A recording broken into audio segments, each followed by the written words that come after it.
I won't forget that morning, not if I live to be 100. I counted the men as they marched out of the yard. They'd hardly slept for weeks. We of the CID had slept even less, but the nightmare that kept us awake was all the same nightmare. That's why we weren't surprised when the commissioner asked us up to the conference room for a bit of a talk. He'd talked to us plenty, we knew that. It didn't help any to know what was ahead of us.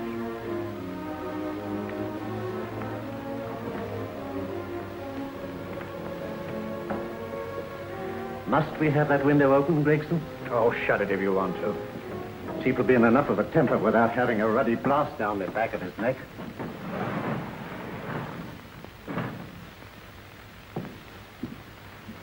Gentlemen, the commissioner. Stuffy in here.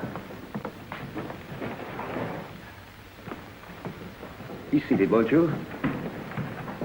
Gentlemen, if you wish to know what able men you are, read any of the works of popular fiction that glamorize your achievements, but don't, I beg of you, read the daily papers. They might give you an inferiority complex. I hate to mention it, but we're confronted with a series of the most atrocious murders since Jack the Ripper. And in the meantime, the CID might as well be playing at shove-halfpenny for all the good we've accomplished. Now look. Here, here, and here. Each of these red flags scattered through the city stands for a woman brutally murdered, a woman's terror, a woman's death agony. These are no ordinary crimes. These are the works of a fiend who kills first and mutilates afterwards. A ghoul who hacks off a part of his victim's body and carries it away with him, a loathsome souvenir of his butchery. 3 women murdered so far, and you haven't turned in one clue. You haven't given me one lead. Here you sit and wait for news of a 4th victim, with your arms folded.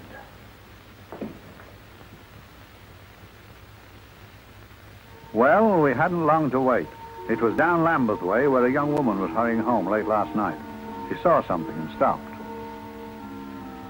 It was a constable. He spoke to her, and he walked along with her, just in case. He saw her go down the stairway to the basement lodging where she lived. We can only surmise what happened after that.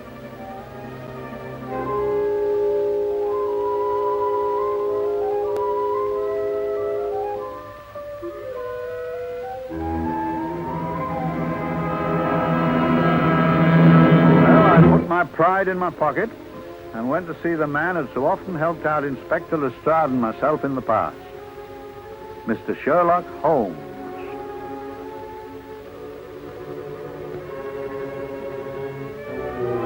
If ever a man needed help, I did.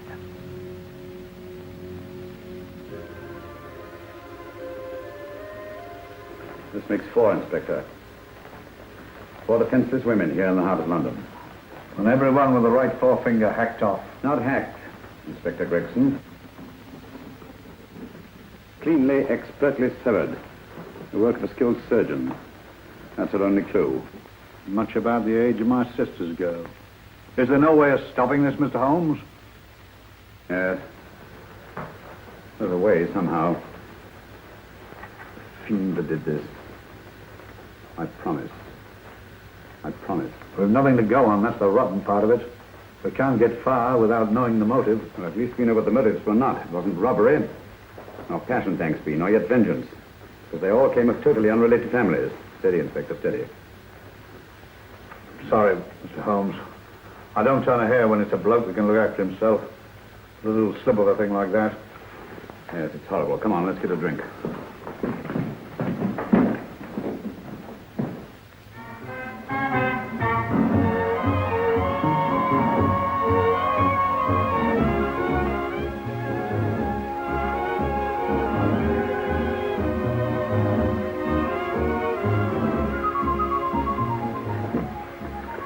Good evening, Mr. Holmes. Good evening, Vincent. Whiskey and soda, please, and a double for my friend here, Inspector Gregson.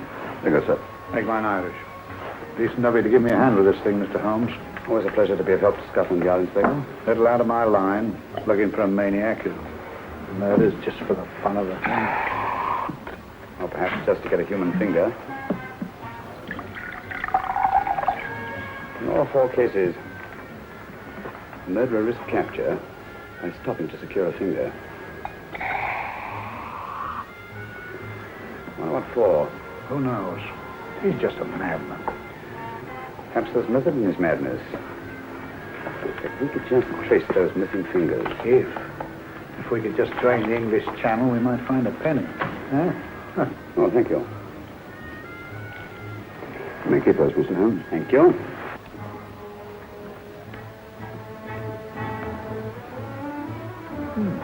Sir George Fenwick, isn't it? Yes. Is that his daughter with him? Don't be so naive, Inspector.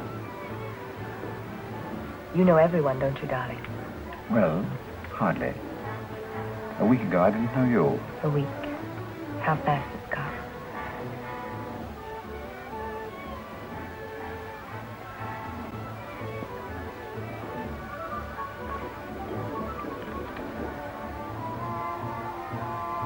I collect these things. How very quaint of you. Shall we go? Yes.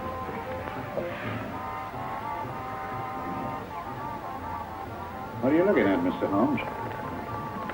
Looking at a very handsome woman. Outworn to the purple, but giving an excellent imitation.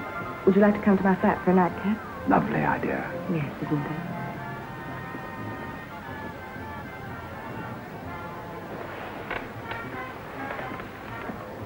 I wonder where she's taking Sir George Fenwick.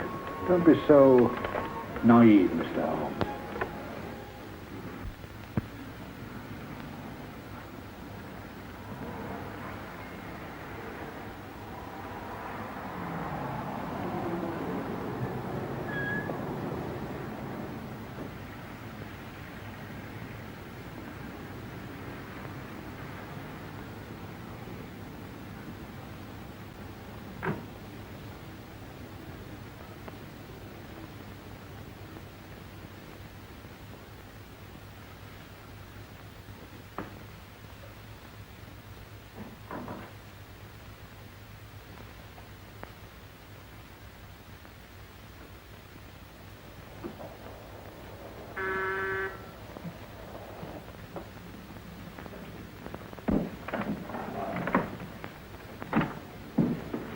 Good evening, Mum. Hello, Grandon. Any messages? No, Mum.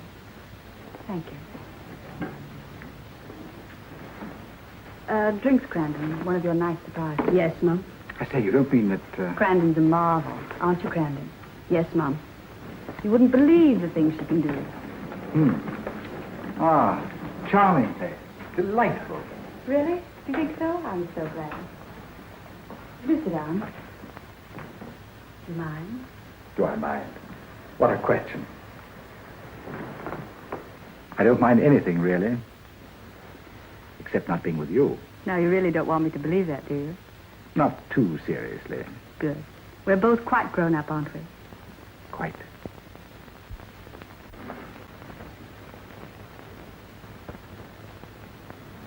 You're a treasure, Grandon.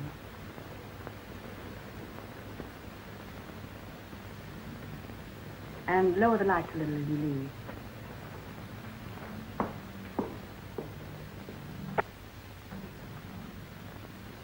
I prefer a more flattering light. In any light you'd be... Would I? And don't you know it? Perhaps I do.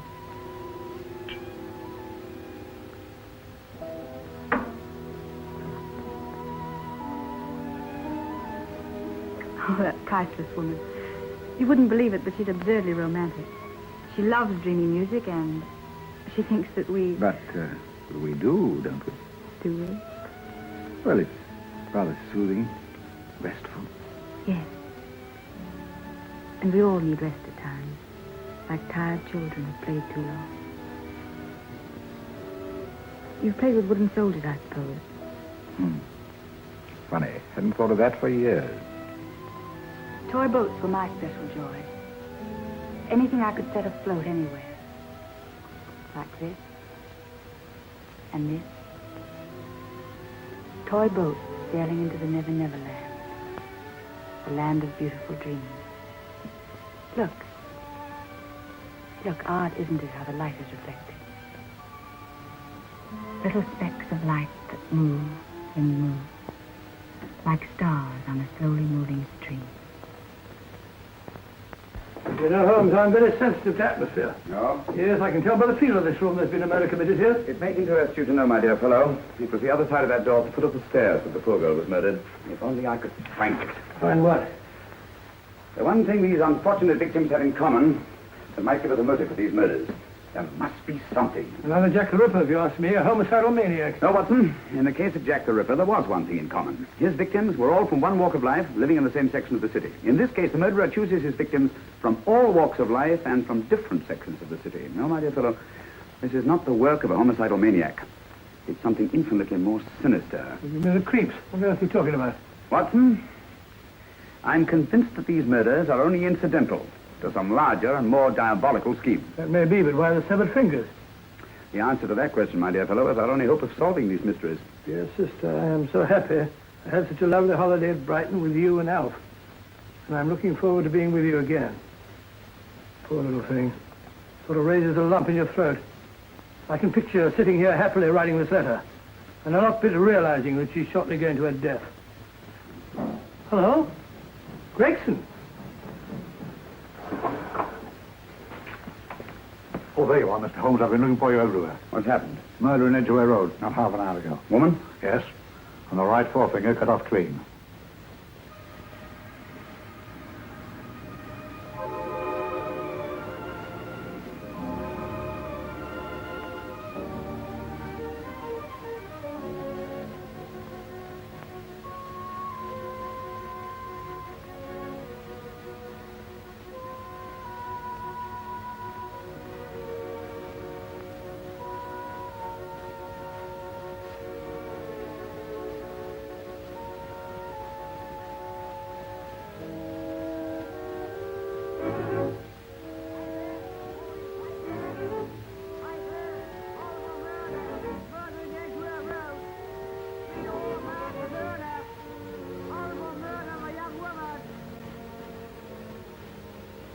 Pfeiffer!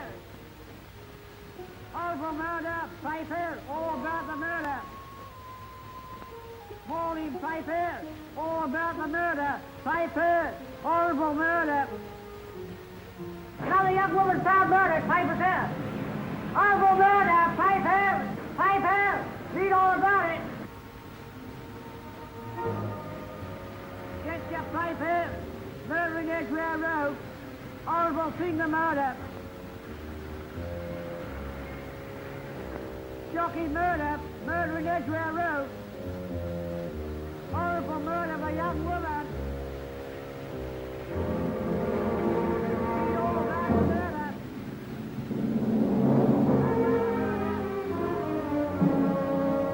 Oh, listen. There's been another of those horrible murders. Dear, dear, how shocking. Yes, Mum. I really don't feel quite safe here myself. Oh, dear.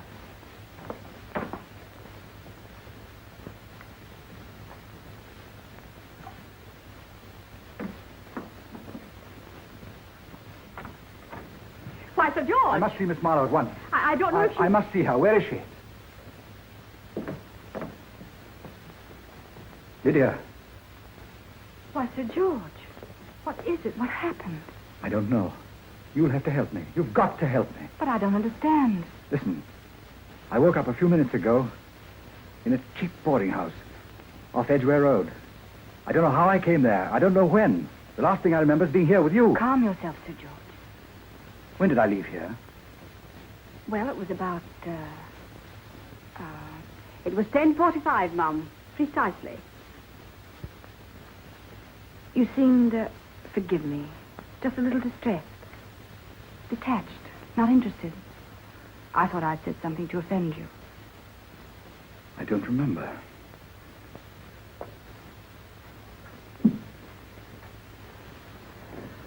I can't remember.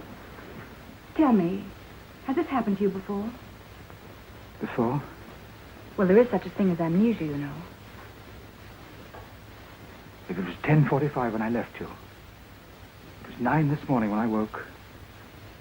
Over 10 hours lost. 10 hours that I can't account for. And in my pocket, when I woke, I found... Yeah, in my pocket. That isn't... Oh, it's not for you, of course. It can't be. Excuse me, Mum, but there's a man asking to see the gentleman. Send him away. Yes, Mum. No, please. I'll see him.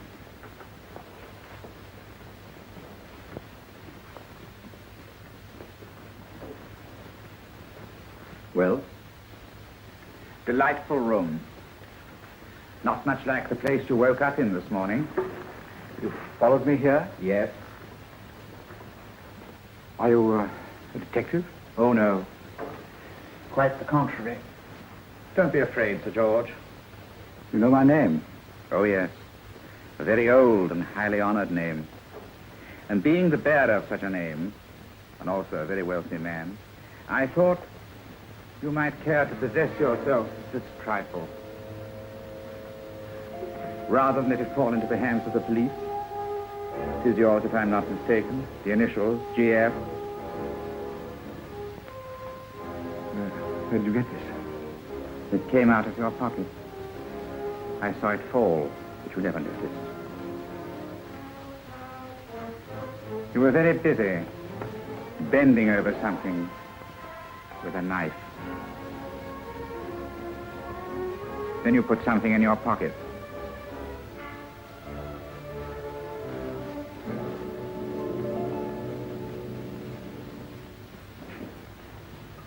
Come along, Holmes, come along.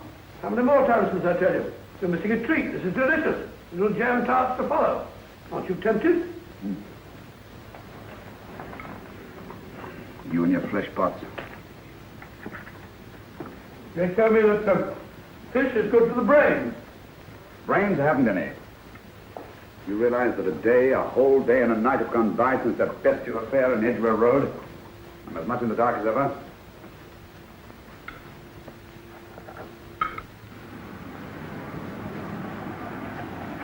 Hello, here comes a client, unless I'm very much mistaken.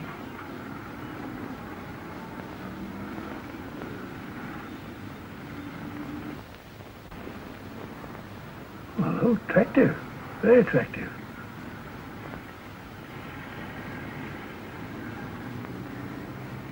Obviously, she left home under the stress of some very great emotion. How do you know that? She isn't wearing any gloves. A startling omission in a young lady of fashion. Well, she didn't put her coat on. Open car, too.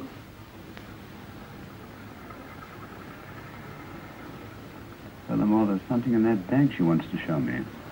What makes you say that? The bag doesn't match her dress, indicating it was picked for size rather than style, to accommodate some bulky object. You amaze me, Holmes. What I meant to, my dear fellow.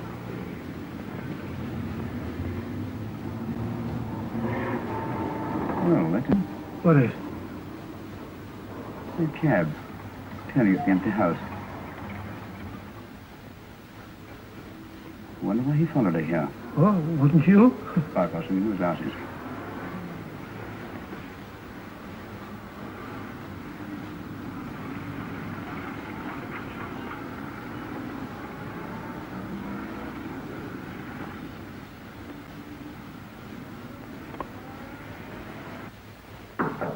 Oh, we shall soon know. Yes, Mrs. Hudson? It's a young lady, sir. Most urgent. Ask her to come in. Go right in, miss. Mr. Holmes? Yes, this is my friend, Dr. Watson. How you How doing? do you do? Mr. Holmes, you must excuse me, please. Yes, well, won't you sit down? Come along. May I? It's quite all right. Thank you.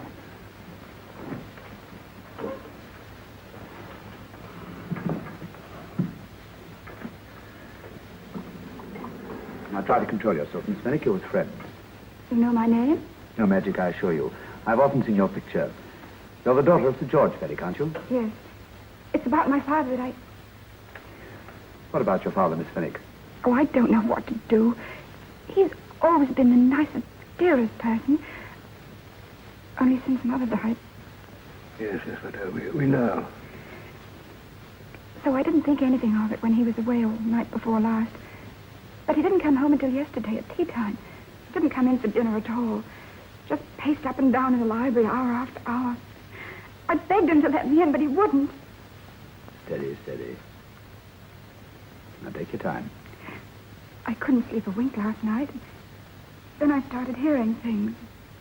Hearing things? What sort of things? I heard someone in the garden underneath my window. Then I saw a figure moving down the garden path. And I recognized my father. Stealing through his own garden like a thief.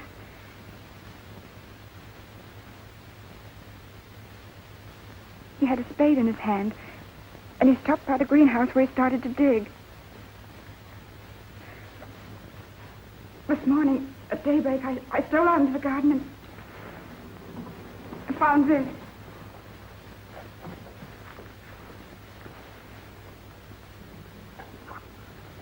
A finger.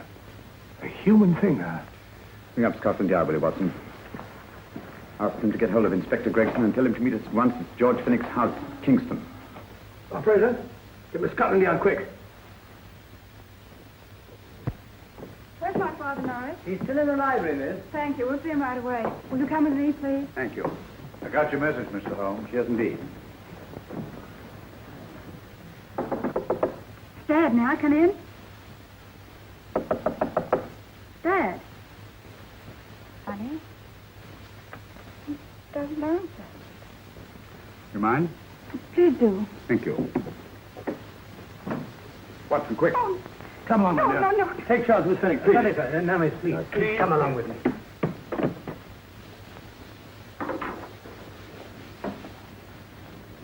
Dead? Yes. What do you make of it, Doctor? Shot in the back, between the second and third ribs.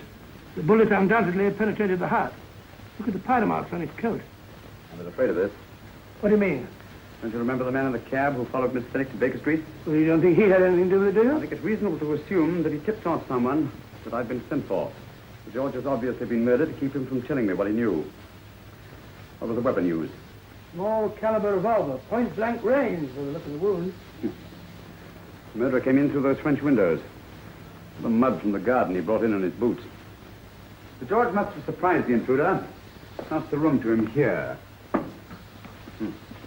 What follows we can't tell. But from the location of the wound, I'd say that he turned his back for a moment, and as he turned, the muzzle of the revolver was placed between his ribs and one muffled shot fired. And you mean to say he kept on going, even after he was shot? There's no doubt about it. Look there. The trail of blood leads us back to the desk. Something that George was after. Something. I know. He was trying to summon help, poor chap. I don't think so, Watson. There's the bell pulled by the fireplace. No, you'll notice from the trail of blood that Sir George made straight for this desk here. I wonder. There was something he was desperately anxious to get. Hello. His right hand's clenched. Perfectly natural. Death agony. The left hand lies open. Why only one hand clenched in the death agony? The right hand, the hand nearest the desk. Please note that. If Sir George took something off this desk, something so important that he spilled his last drop of blood to get it, I want to know what it is.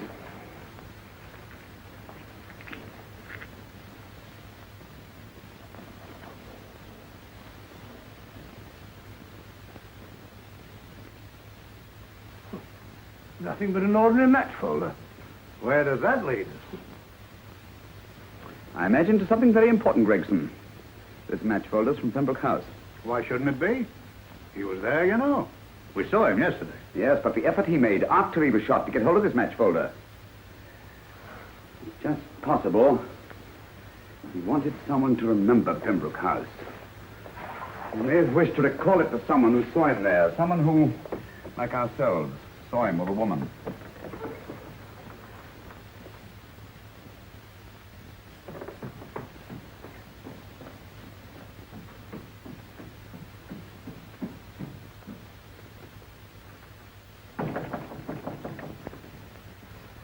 Come in.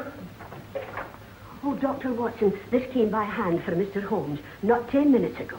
Thank you, Mrs. Elson. That would be the report from Sir George's bank. What from Sir George? Oh, really? Don't you remember his account? Had it looked into at once.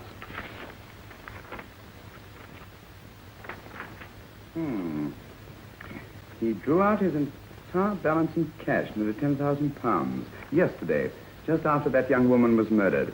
What does that suggest you, Watson? But he paid it out to someone. Precisely. I smell the faint, sweet odor of blackmail. You don't think he paid it out to someone who saw him murder the McLean woman? Sir George never murdered anyone. But he did have that woman's finger, and he evidently did have and pay out a lot of cash. That's the terrifying part about blackmail, Watson. The victim is afraid to fight the accusation no matter how false. Once the accusation is made, his name is smeared, and sometimes his life is ruined. Well, if Sir George didn't commit these murders, what fiend did? I rather think they're not the work of any one man. Oh, come, Holmes. You don't expect me to believe there's a whole organization going about killing people and chopping off their fingers. No, possible, quite possible. Well, whoever's behind all this thing must be out of his mind. On the contrary, my dear fellow, if my assumptions are correct, this little scheme has behind it the most brilliant and ruthless intellect the world has ever known. You don't mean Professor Moriarty? I do. Oh, steady, Holmes, you've got him on the brain. This is the third time in as many months you've suspected him of unsolved crimes. He's dead, you know. Is he? Is he? You know he is. He was hanged in Montevideo, well, over a year ago. I know that someone was hanged in Montevideo under that name. But I'll stake my reputation that Moriarty is alive and here, now, in London. Hello? Yes, but Dr. Watson, wait a minute. Who, me? Yes? This is Dr. Watson speaking. No, I'm afraid I've retired. I don't practice anymore. What? Oh, that's a different thing. An emergency case. Well, just a minute. Yes, well, see, she's not moved. Remember that? Don't touch her till I get there. Fractured case in McCardle's Mews. Heavy woman. 14 stone. Whew. Look at dust. 14 stone. Just the sort of person who would hoist herself up on a stool to feed the canary. There ought to be a law against fat people keeping little dicky birds. Well, I shan't be very long. I haven't used their bag since I brought little Amelia. What's her name in the world? Grew up to be a very attractive child. Oh, who wouldn't with a name like Amelia? Oh, Amelia. Amelia.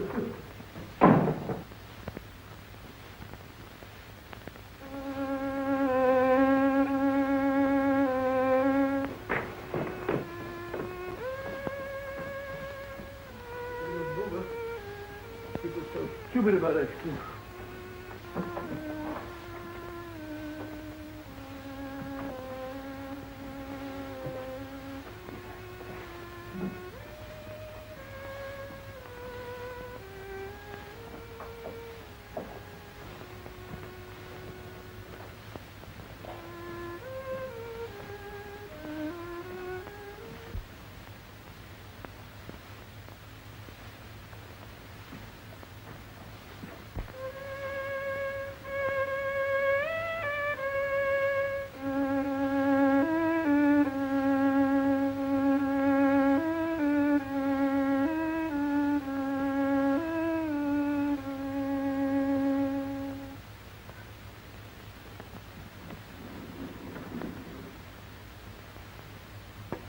Oh, Professor Moriarty.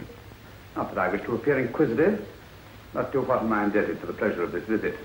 Scotland Yard will be interested. It's very convenient for me to have Scotland Yard think that I'm still dead in Montevideo. I never dreamed of fooling you. Thank you. The thought occurs to me, Mr. Holmes, that there are some advantages in living within the law. You are very comfortably fixed here, aren't you?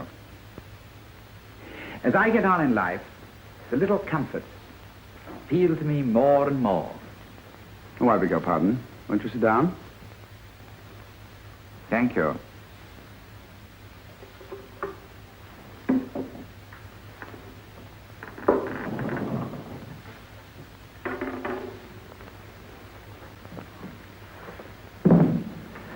And now, Professor Moriarty, what can I do for you? Everything that I have to say to you has already crossed your mind. And my answer has no doubt crossed yours. Yes, final? What do you think? I shall not rest until you are hanged for the finger murders. There's no proof, you know. Oh, not a shred. But I have you. I could turn you over to the police here and now. You could. But if you did, you'd never see Dr. Watson again. Oh, the telephone call. Quite. I rather assumed you had taken some such precaution. Or I should have snatched up a revolver and indulged in a fit of heroics when you came in. Very smart, aren't you? Not smart enough. Or I should have anticipated you. But if any harm comes to Dr. Watson, I shall seek you out. I shall not rest until I find you, and when I do... No harm will come to Dr. Watson this time. But I can't answer for the future. Mr. Holmes, I should strongly advise you to drop this case. Don't be silly. Think it over. We've had many encounters in the past. You hope to place me on the gallows. I tell you I shall never stand up on the gallows. But if you are instrumental in any way in bringing about my destruction, you will not be alive to enjoy your satisfaction. And we shall walk together through the gates of eternity, hand in hand. What a charming picture that would make. Yes, wouldn't it? When I really think it might be worth it.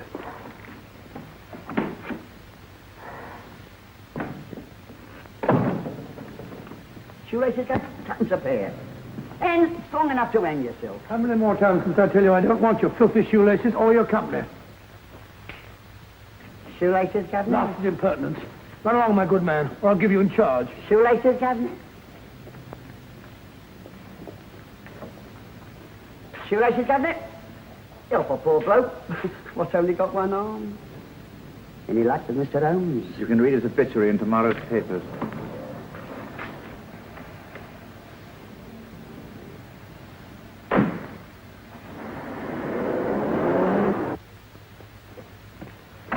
Oh, there you are, Watson. Come in. I was, just going out to look for you. Look for me what for? Suppose you don't think I know my way about. Well, you're right, I don't. Blast all practical jokers anyhow. Know where I've been? On a wild goose chase. Exactly. There's no such number in McCardle's Muse. Some fool's idea of a joke. Did you see anyone? No, nobody especially. Only a whining old idiot selling bootlaces. The system beggar, wasn't he? Stuck you like grim death. Huh? How do you know? And finally, I left you for someone who looked like better pickings. Someone, my dear Watson, was Professor Moriarty himself. What? Just called on me. Moriarty here and you let him go? But you must be out of your mind. Why? Well, he bluffed me into believing that he was holding a friend of mine as hostage. Friendly of who? Oh, nobody very important, just a fat, lazy fellow. Medical man, I believe. Medical man? Do I know him? Yes, I think you do. A fellow by the name of Watson. Watson, never heard. Who, me? I'm afraid so, old fellow. Your street hawker's job was to do away with you in a certain contingency. And you let Moriarty go? Because of me? I had no choice. I can't afford to lose you, old fellow. Well, it's very decent of the old chap, I must say, but... well, I wish you'd nabbed him. We shall, never fear. I know the motive for the finger murders. All I have to find out now is the method used with the blackmail victims. Method? Yes. How does Moriarty get them to the scene of the crime? How does he plant those severed fingers on them? And how does he scare them into believing that they may have committed those atrocious murders themselves? Curious.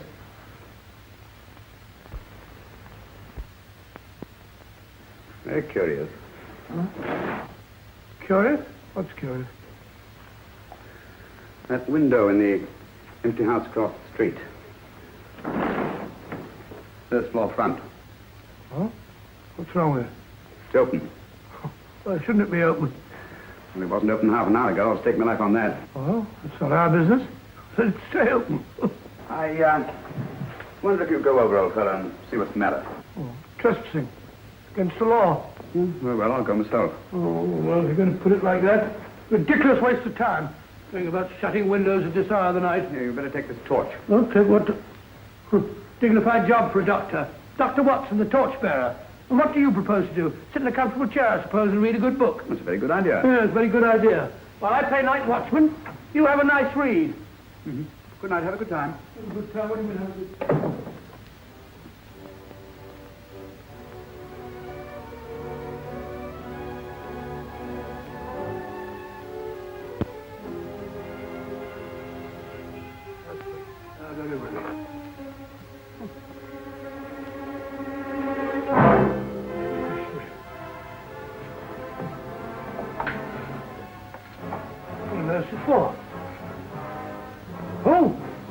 Umbrella stand. Pretty little thing to keep about the house. Must have been a pet.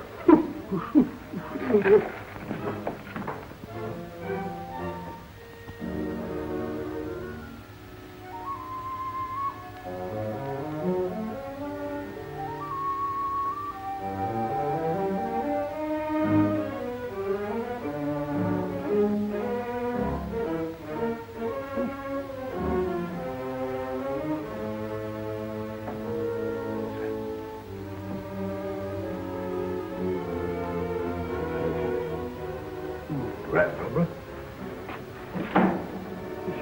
Oh.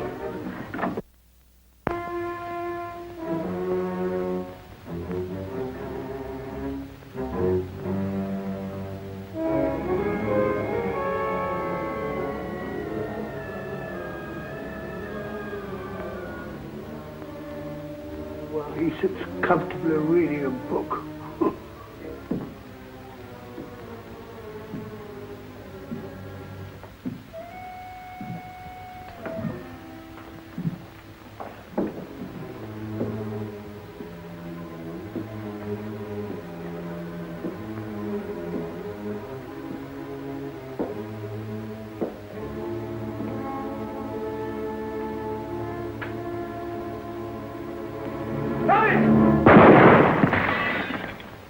He killed Holmes! He killed Sherlock! Watson. You? But I saw him shoot you a second ago. Not me, my dear fellow. Merely the bust of Julius Caesar.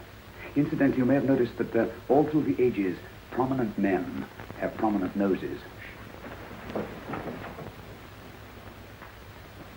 Oh, I'm afraid we're in for terrible trouble again with Mrs. Hudson. Windows smashed, plaster all over the floor. Get up, you. Corporal Williams, Middlesex Regiment. Discharged from the army as physically unfit. Yeah. Papers seem in order. Now, Corporal Williams, you've seen service in the Far East, haven't you? The East? I thought so. Look at his complexion, Watson. Yellow as saffron. He's been taking atabrine. Cure for malaria. Sniper, aren't you? Sniper. Why did you try to kill me? I had to kill him. I had to. Oh, snap out of it. Stop it, Watson. He's shamming. No, he isn't. Who told you to kill me? She told me. She told you? She told me I couldn't miss. Well, luckily you did miss, you murderer. She isn't a murderer, Watson. Listen, Corporal Williams. She told you you had to do it, didn't she? I had to do it. I've got it, Watson, I've got it. Got what? The method used in the finger murders. Well, what is it? Hypnotism, my dear fellow, hypnotism. And it wasn't against his nature, that's the devilish part of it. They picked a man for that purpose whose job was sniping. Who are they? Professor Moriarty and his finger murderers. Williams spoke of a woman. I think you will find that she asked him home tonight for a drink. Nice quiet rooms, soft lights, music. You got it all pat, Mr. Holmes. What's the lady look like? Oh, up 30, nice figure, blonde, lustrous eyes. Oh, really? Got a phone number? Oh. Williams will give us her address. Look after him, Gregson. Don't let anyone come near him. He's our key witness in the finger murders. Well, I hope you're guessing right, Mr. Holmes. Get up, Williams. Now, go with Inspector Gregson anywhere he tells you. Come on. Yeah. Ring me as soon as he comes to himself, will you? I will. Good night, gentlemen. Good night. Well, if you believe that fellow Williams was hypnotized, I suppose you think Sir George Fenwick was hypnotized, too. Yeah, I'm quite sure of it. Have a cup of tea? Thanks, old boy. Nothing to eat. Well, why didn't these people make Sir George do the murder himself? Because they didn't want to get him hanged. They wanted to blackmail him. Well, who do you think the actual murderer is? One of Moriarty's gang. A diabolically simple technique. Kill a woman. Yes. But why cut off the fingers? My dear fellow, don't you understand? The severed finger is what links the blackmail victim to the murder. He wakes, finds the grisly thing in his pocket. Doesn't know how it got there. He's no idea that he's been hypnotized. For all he knows, he may have committed the atrocious crime during some dreadful lapse of sanity. In that state, when he's utterly demoralized, the blackmailers take over. Is that it? Undoubtedly. You see, they swear that they saw him commit the murder. And, being human, the victim will pay anything rather than stand trial on a charge that will make his very name loathsome. Oh, it all fits in if you believe in hypnotism. The only possible explanation. Do you think the hypnotist is that woman with the blonde hair and the lustrous eyes, the woman you invented? I didn't invent her. I saw her. What on earth are you talking about? That woman, my dear Watson, was with Sir George when he left Pembroke House. I saw her there. I shall see her again, and Williams will lead me to her. That's why it's so important to keep him safe. He will identify her.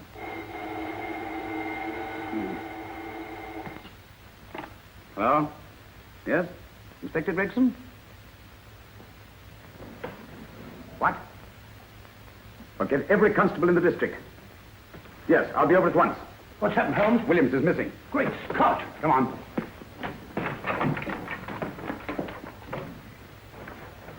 Lorry crashed into Gregson's car. During the confusion, Williams disappeared. Escaped, eh? No, kidnapped. To keep him from talking when he came to. You don't think that Moriarty... Moriarty? Anything is possible.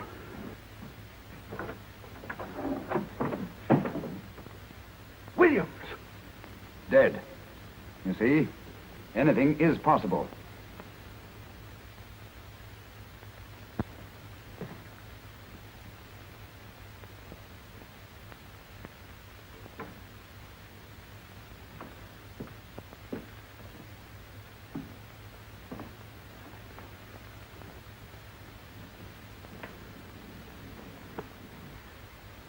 Oh, good morning, Professor Moriarty. You startled me. I'm dressing another dolly, a dear little nurse. Is there anything wrong with your finger? Just a splinter. Nasty thing, splinters. Most trying. One can't be too careful, but I'll get it out for you. I have the very instrument to help you. Sharp enough to split a hair. Put those tools away until they're needed. But they're not tools, sir. They're instruments. Put them away. Is Lydia in? Yes. But really, you should let me. Get dressed. Holmes and Watson just left Baker Street for the Mesmer Club. Mesmer Club, the meeting place of all the top hypnotists in London. Do you suppose that Mr. Holmes is onto our method? If he suspects, it's merely a suspicion. It's our business to see that it ends there. I hope you're right. Williams passed away before he could talk, remember? What do you want me to do? Go to the Mesmer Club, meet Holmes, and induce him to come back here. Isn't that a bit dangerous? Every meeting with Sherlock Holmes is potentially dangerous. However, you say he didn't see your face at Pembroke House. And how would you suggest I get Mr. Holmes to accompany me here? Kidnap him? Oh, no. Holmes has one weakness, his insatiable curiosity. If you can arouse that, you can lead him anywhere. It's up to you to take advantage of any opportunity that may arise. This way, please, gentlemen. I'll tell Dr. Onslow that you're here. Thank you. So this is the Mesmer Club. If you ask me, hypnotism is a lot of mumbo-jumbo. Oh, come now, Watson. As a medical man, you must admit that hypnotism has its place in modern science. That may be, but 90% of hypnotists are crooks of the worst kind. Nothing more than a lot of charlatans exploiting weak-willed morons. Ah, Dr. Onslow, I believe. Happy to meet you, Mr. Holmes. Your brother Mycroft suggested I might be of help to you. He's a valued member of our little group of charlatans and crooks. Oh, beg your pardon, sir. I didn't know you were listening. Behind the curtain. My friend, Dr. Watson. Oh, delighted. How do you do? I wonder now. You see, we're in the midst of a little experimental session at this very moment. If you'd care to join us. Oh, certainly, That'd be certainly. very instructive. Oh, well, will you follow me? Thank you. How should I know somewhere behind the blasted curtain? In treating his patients. But today, the therapeutic value of hypnotism, as we now call it, is conceded by innumerable physicians. Especially is its value in surgical cases where the administration of local or of general anesthetic is inadvisable. Inadvisable poppycock. For the sake of latecomers, I may say that I have placed this subject under profound hypnosis. In this condition, he can feel no pain, even under applications which normally would be excruciating. Excruciating? You excuse me, please. Carter, you are having a peaceful sleep. You feel nothing. Your arms and your hands are without sensation. Mowbray, the long needle.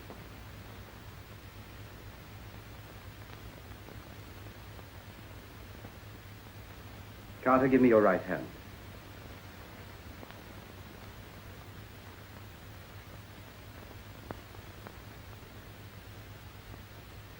As you observe, the needle has been thrust completely through the subject's hand.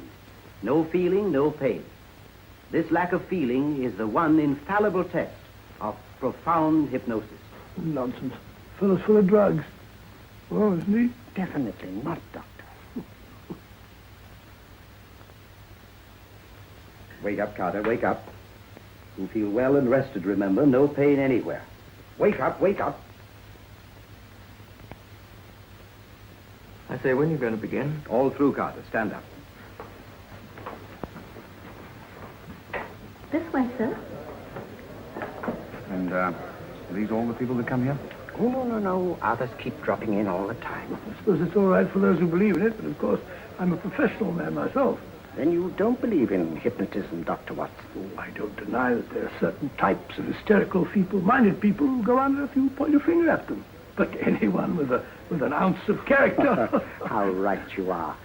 You see right through our little artifices, don't you, Doctor? Right through, my dear sir. Right through. Quite so. But with the feeble-minded, as you say... excuse us, Mr. Holmes. Certainly. Step over here, won't you? Certainly, sir. Anything to oblige. Let me show you how easily we charlatans take advantage of them. Now, sit down, Doctor. Now, we set a thing like this in motion. It's wonderful, the attraction on the feeble-minded, of course. The continuous motion, if they just let themselves follow it. Of course, you could stare at it till doomsday, Dr. Watson, with no effect at all. Still, it might make you a little drowsy, like the white ribbon of road at night when you're driving. The rhythm is smooth, unbroken, and the road goes on and on, round and round, always the same, winding and winding. And you're drowsy, you're tired. Let the road come into you, as it were. The long road, the smooth road, the road to sleep. Sleep.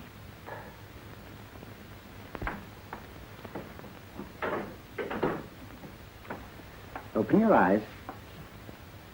Stand up. Turn around. And now, Dr. Watson, you're on a holiday in Scotland. The country is amazingly beautiful. We're coming to a stream. It isn't deep. Better take your shoes and socks off.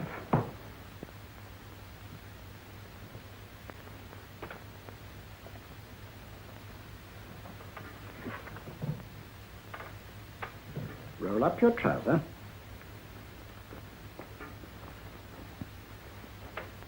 That'll do. The other leg is waterproof. Turn around. Mind the pedals.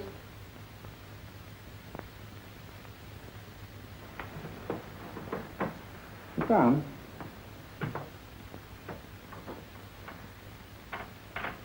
Wake up now.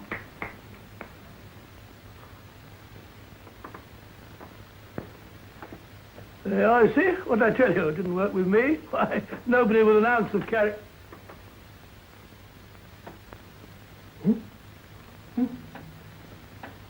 I think you'll need these.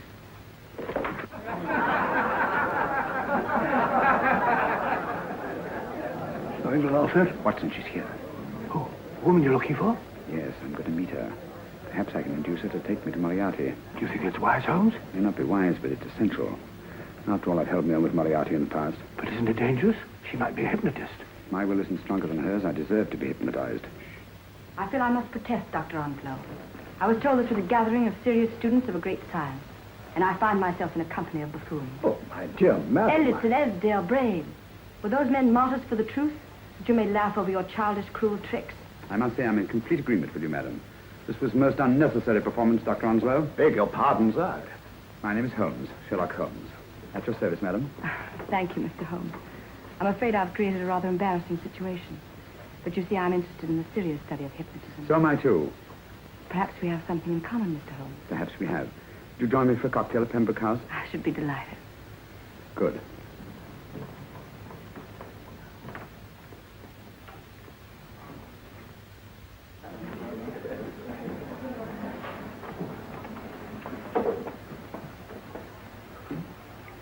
Thank you. I didn't know there was such a pleasant place in London. It was so nice of you to suggest our coming here. I thought a little pick-me-up would do us good. You mean you thought I looked... I like the way you look. Thank you.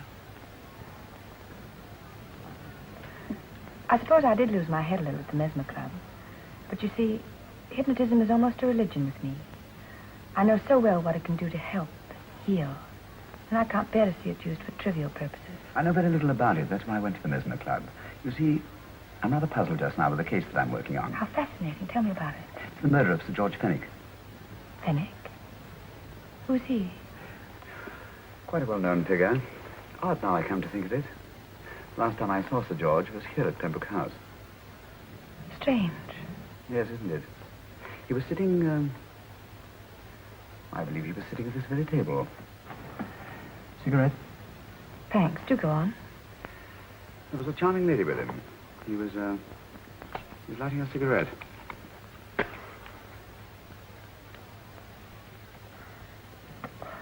Charming.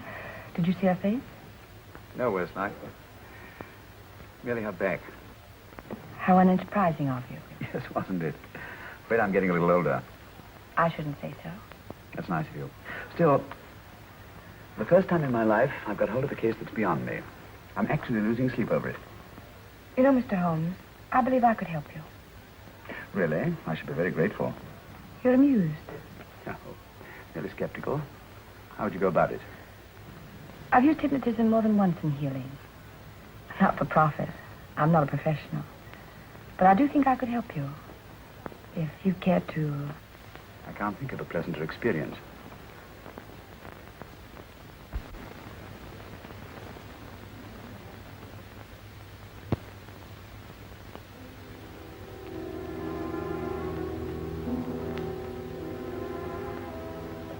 Low light, music, is that all there is to it? You must relax, Mr. Holmes. I'm afraid you're a rather difficult subject. So I thought perhaps a little help. Materia medica might be advisable. Drugs? No, I'd rather not, if you don't mind. As a matter of fact, I'd rather not myself. But Schrenk-Notzing, who practiced in Munich, you know, believed it the best means for difficult subjects. Do you mind? Well, as a matter of fact, I don't approve of sedatives. Just as you wish. We don't have to go on with this at all, you know. Wait a minute.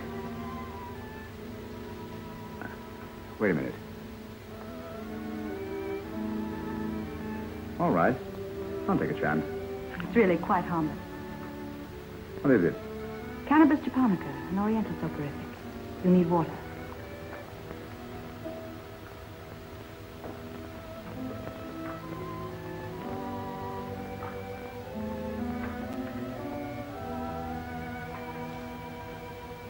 Thank you. Now sit down, Mr. Holmes. You feel yourself growing drowsy. Don't fight it. Give in to it. Because you do want to sleep, you know. Just fix your eyes on this one white flower. floating on the water. Empty your mind of every other thought. Follow the motion of the water. So smooth, not a ripple. Waters of forgetfulness. Steady, deep, strong. Strange, isn't it, how the light is reflected? Little specks of light that move and move.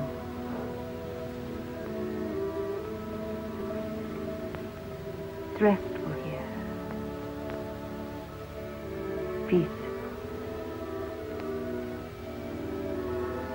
Friendly. And you're very close to finding what you're looking for.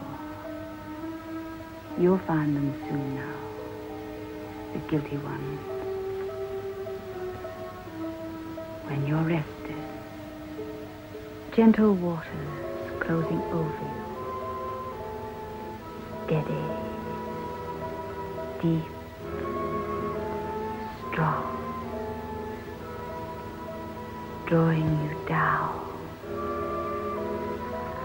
Down. Down.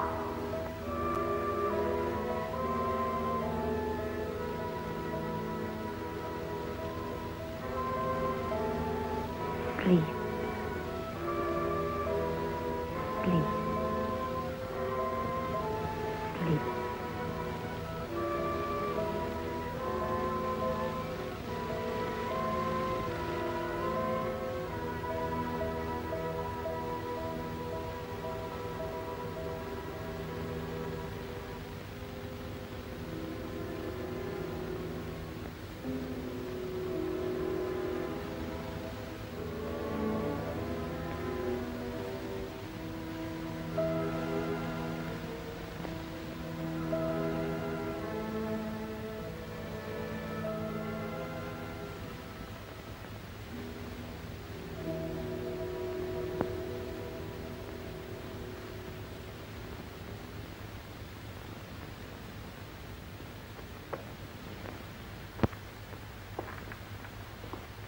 Here he is, Professor Moriarty. Stand up, Mr. Holmes.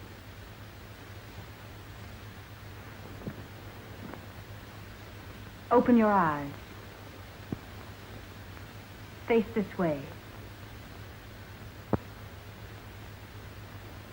Are you satisfied? We are dealing with a clever man. He may be shamming. There's just one infallible test for profound hypnosis. You ready, Dr. Sumnall?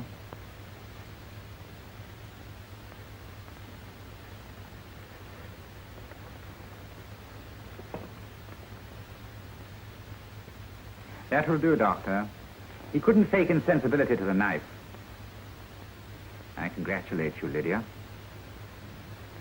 Turn round, Mr. Holmes. Now walk to the desk.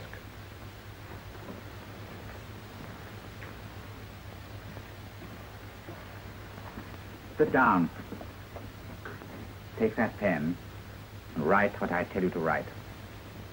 I have at last found a case which I cannot solve.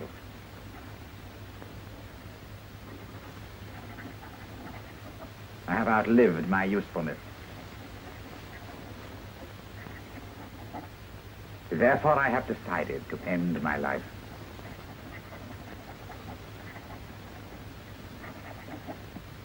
Sign your name. Now blot it.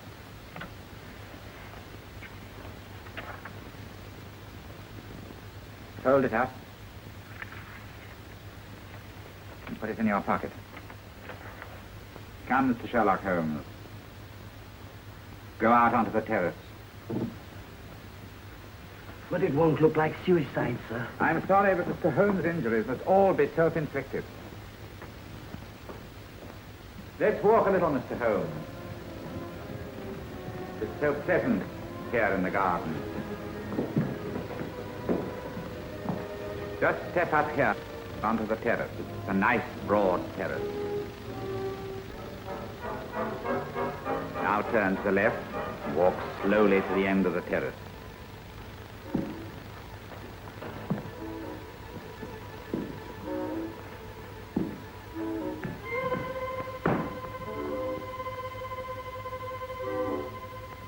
Don't stop. You must walk to the end, you know. The end leads to an open doorway. You can pass through it in perfect safety. In the room beyond the doorway, you'll find what you've been looking for. Must you drag this on? This is the moment I've been anticipating for a long time, my dear. Go on, Mr. Holmes.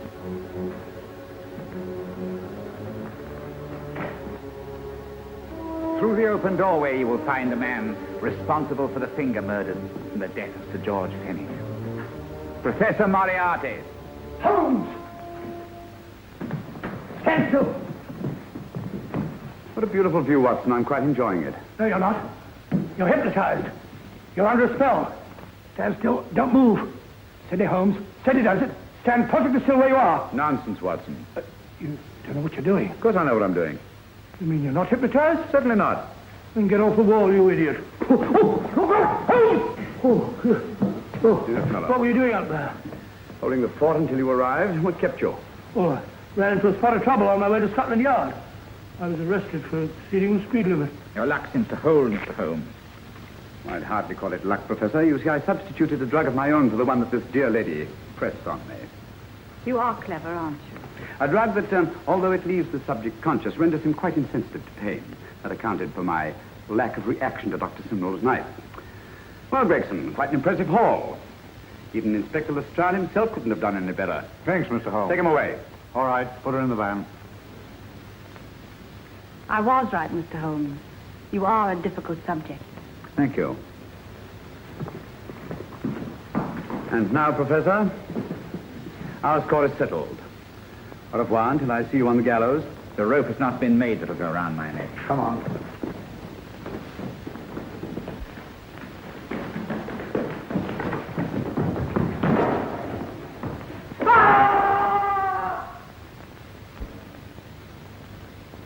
I'll take care of things, Mr. Holmes. Thank you, Inspector. Come on. An evil man, Holmes, but what a horrible death. Better than he deserved. What are you thinking of? I'm thinking of all the women who can come and go in safety in the streets of London tonight. Stars keep watching the heavens. And in our own little way, we too, old friend, are privileged to watch over our city.